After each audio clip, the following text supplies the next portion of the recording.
কুরবানি যে আমরা করি, গরু ছাগল কুরবানি দেই, আমরা তো ফিলিংসই বুঝি না যে আসলে আমরা কি করতেছি, কেন করছি, কার স্মৃতিতে করছি, না করলে কি হতো। তো এটা নিয়ে তো এই যে একটু আগে এক ভাই বলে গেলেন যে এগুলো নিয়ে যে বিভিন্ন মহলে অনেক সমালোচনা, পশু কোরবানি অমানবিক, এই সেই, এগুলো তো চিন্তারই জায়গা নাই, এগুলো চিন্তার তো জায়গাই নাই আমাদের কাছে। কারণ এখানে সবচেয়ে বড় কথা ছিল নিজের জীবন কুরবানি করা, নিজের জীবনটা কুরবানি করা।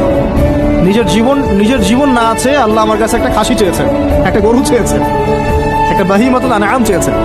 এখানে তো আমার নিজের জীবনটাই দেওয়ার কথা ছিল, ওটা না নিয়ে আল্লাহ পাক বলেছেন যে বাহিমাতুল আনআম একটা দিলেই হবে। তোমার কাছে ওটার গোশতও চাই না, চামড়াও চাই না, কিছুই চাই না, তাকওয়াটুকু চাই, তাতেই এত কথা। এটা দামি বা কত? 10-15 হাজার, বা একটা গরু 50,000, 60,000, 1 লাখ টাকা। 1 লাখ টাকা কি আপনি সন্তানের মূল্য দিয়ে হিসাব করতে পারবেন? তো এখানে মূল